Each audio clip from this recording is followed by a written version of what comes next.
Damage in close proximity to the phrenic nerve, तो phrenic nerve के साथ cardiac artery मौजूद है। ठीक है, जब भी थोरेसिक सर्जरीज होंगी तो यहाँ पे जहाँ फ्रेनिक नर्व है वहीं पे कौन सी आर्टरी है, आर्टरी आता है। देखो पेरिकार्डियको फ्रेनिक, किस तरह इसको आप याद कर सकते हो, फ्रेनिक नर्व कार्डियको phrenic artery.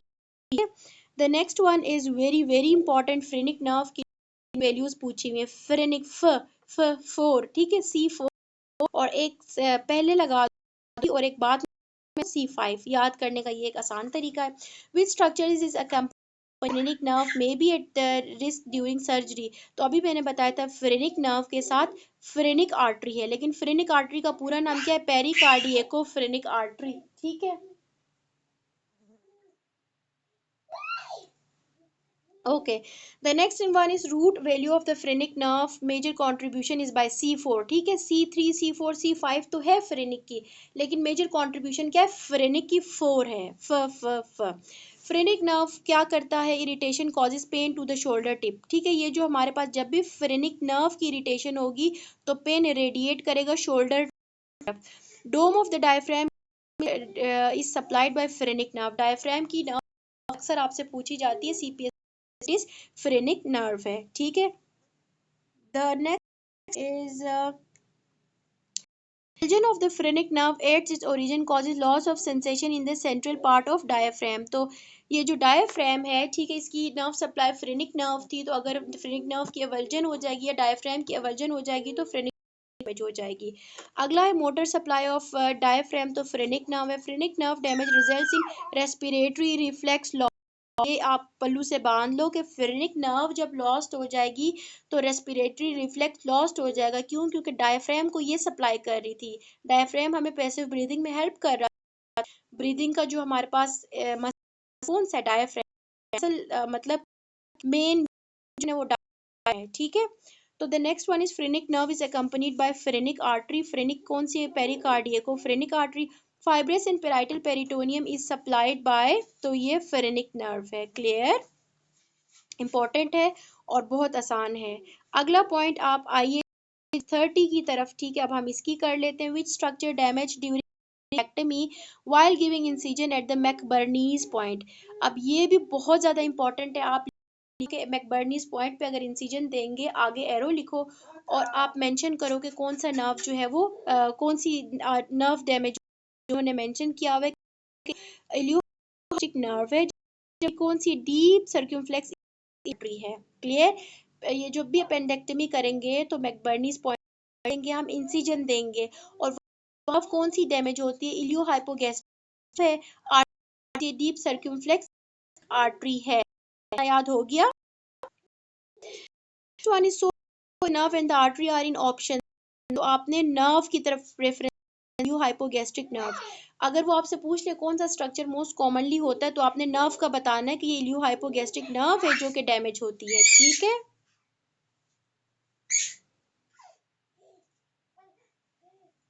Okay, the next one is most common site of appendix, तो रेट्रोसीकल है। ठीक है, हमें पता है कि जो अपेंडिक्स है उसकी एक पोजीशन नहीं है बल्कि उसकी बहुत पोजीशन है, पेल्विस में वो कहीं पे भी लाई करती है। तो जो कॉमन है वो कौन सी है, रेट्रोसीकम के बिल्कुल पीछे पड़ी हुई है। अपेंडिक्स इज अपेंडिकुलर आर्टरी, ठीक है, which is a branch, terminal branch of ileocolic artery.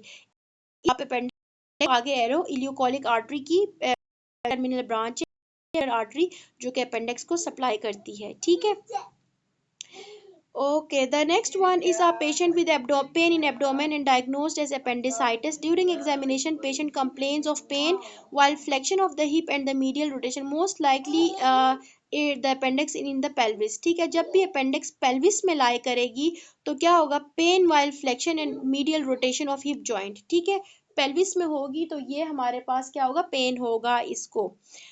Okay, अगला कर लेते हैं 531। ठीक है, 531 है फ्रैक्चर ऑफ सैक्रम। अगला कर, इतना हो गया, इतना हो गया, दोबारा करवाने की जरूरत तो नहीं है। मेजर मैं आपको बताती हूँ। इम्पोर्टेंट ये है कि ये जो हमारे पास मैकबर्नीज पॉइंट है वहां से आर्टरी कौन सी पास कर, डीप सर्क्यूमफ्लेक्स आर्टरी। नर्व कौन सी पास कर रही होती है मैकबर्नीज पॉइंट से? इलियोहाइपोगैस्ट्रिक, ठीक है, नर्व। अब अगर आपसे ऑप्शंस में दोनों मौजूद हों और अगर वो पूछते हैं आपसे कि कौन सा स्ट्रक्चर अपेंडेक्टमी में डैमेज होता है while giving incision at McBurney's point, तो आप नर्व मेंशन करोगे, इलियोहाइपोगैस्ट्रिक नर्व, ठीक है। और एक और इम्पॉर्टेंट बात जो आपको याद होनी चाहिए वो ये कि अपेंडिक्स का मोस्ट कॉमन पोजीशन या लोकेशन कौन सी है? तो रेट्रोसीकल, यानी सीकम के बिल्कुल पीछे लाई करती है। अगला इम्पॉर्टेंट पॉइंट है वो ये है कि हमारे पास अपेंडिक्स को कौन सी आर्टरी सप्लाई करती है?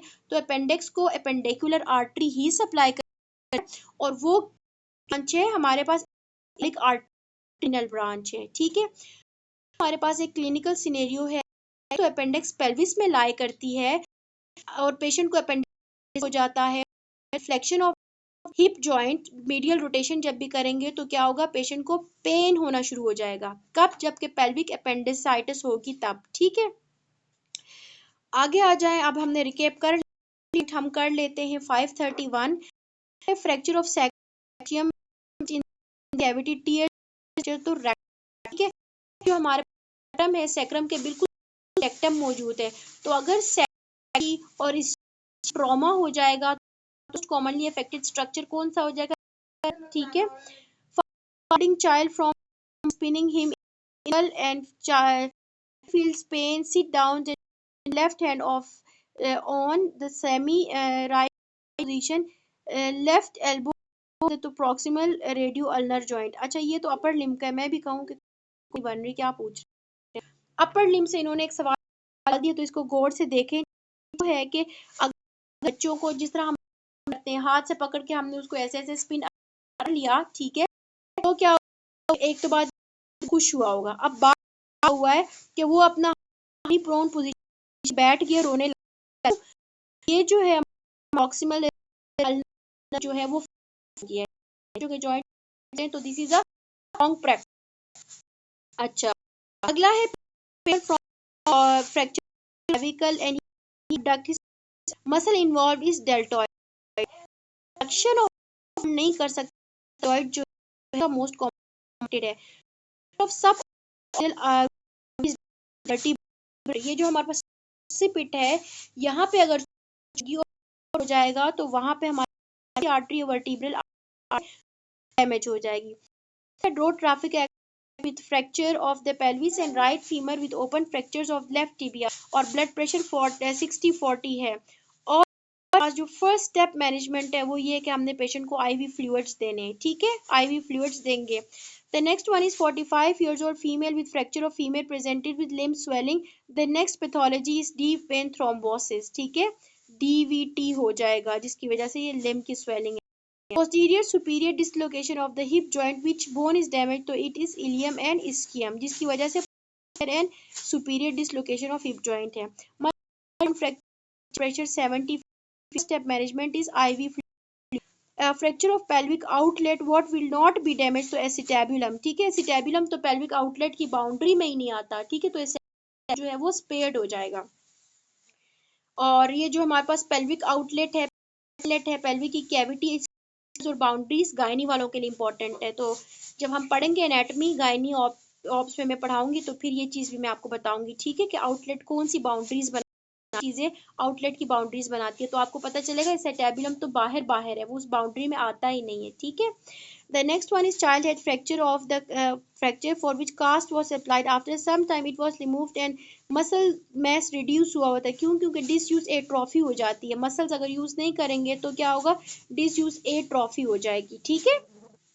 एक और इम्पॉर्टेंट पॉइंट जो बहुत हम सबको याद होना चाहिए वो ये है कि boy had a fracture of the humerus for which in ER and he was advised for a few days.